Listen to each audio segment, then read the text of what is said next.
You don't need to spend more than 5 minutes flipping through TV channels or news articles to see that way too many amygdalas, the fear center in our brains, are on overdrive these days.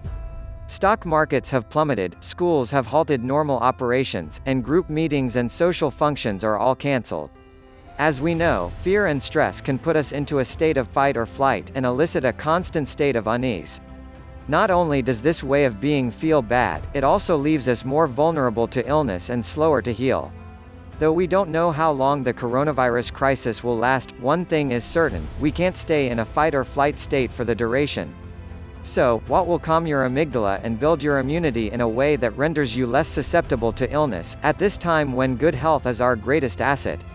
We live in a hyper-connected world where there are always going to be pathogens that come into our lives in one way or another. This is not the first time in recent years that we've faced a sweeping viral enemy, and it won't be the last. Vaccinations can be life-saving when available, but they don't come close to eradicating the flu, for instance. The development of a coronavirus vaccine will be an enormous step forward, no doubt. However, in the meantime, there is work to be done to care for our bodies.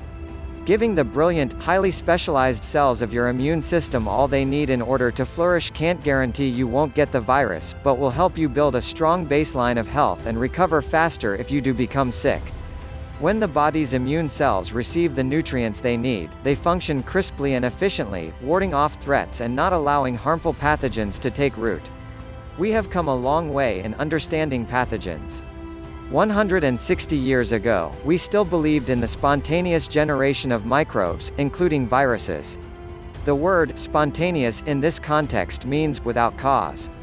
We believed that infections appeared in our bodies out of the blue.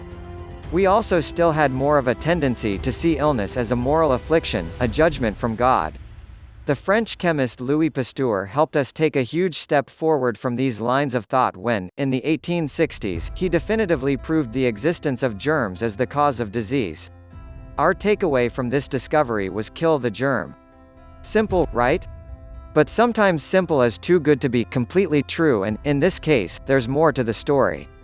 At the time of Pasteur's discovery, a few other scientists were working on a different version of the germ theory. Antoine Béchamp and Claude Bernard were colleagues, and they had concerns. They thought the kill the germ approach by itself was a dangerous proposition. They were among the first to talk about what we now call the microbiome, and their argument was that we are surrounded at all times by millions of pathogens, inside and outside our bodies, and that these germs only become invaders when something vital has broken down in our immune systems.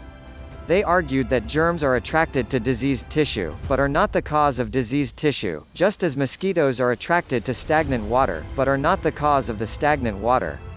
Béchamp and Bernard argued that most of the germs that live in and on our bodies are actually important and beneficial, even critical for our health and well-being.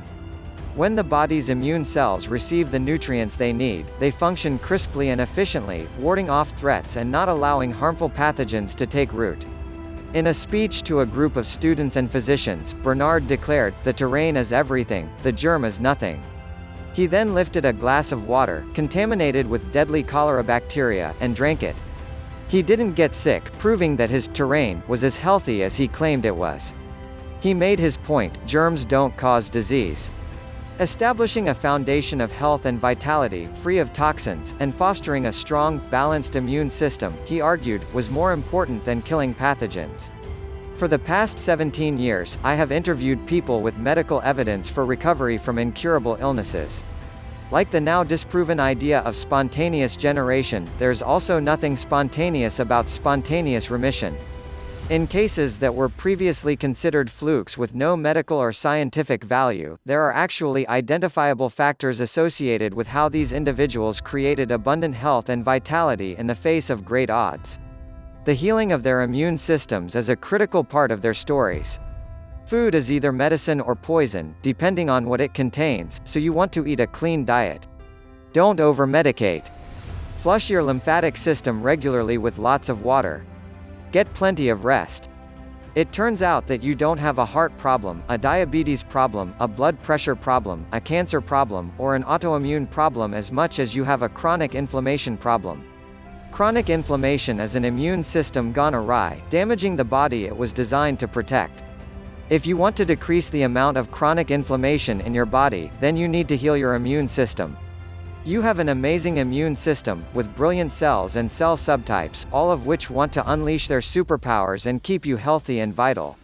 For that to occur, you need to give your cells the proper conditions. One of the most important things you can do is give yourself real food, mostly plants, and largely eliminate processed foods, sugar, and refined flours from your diet. Food is either medicine or poison, depending on what it contains, so you want to eat a clean diet. Don't over-medicate. Flush your lymphatic system regularly with lots of water. Get plenty of rest. Spend time with people you love who make you laugh. When it comes to the coronavirus and other flu variants, follow common sense recommendations like washing your hands a lot. But also turn off the news and change your focus.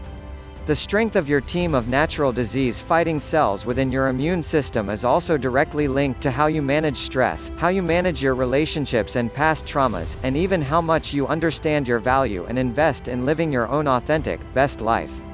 If you make the hard choice to focus on improving these things, you may be astonished with the positive results, for both you and your immune system.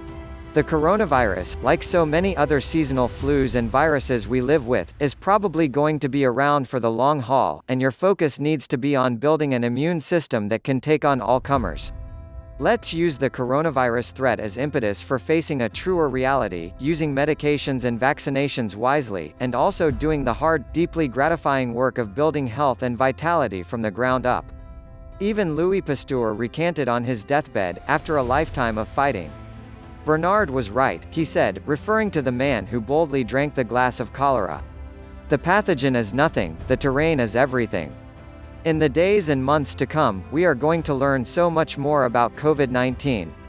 But now, as we all struggle with our fears and the very real practical consequences of this pandemic, let's focus on what is within our control, which is quite a lot. Let's protect ourselves and those we come in contact with, let's elevate our lives to a whole different order of protection and safety. Let's do what we can to see this as an opportunity rather than yet another burden.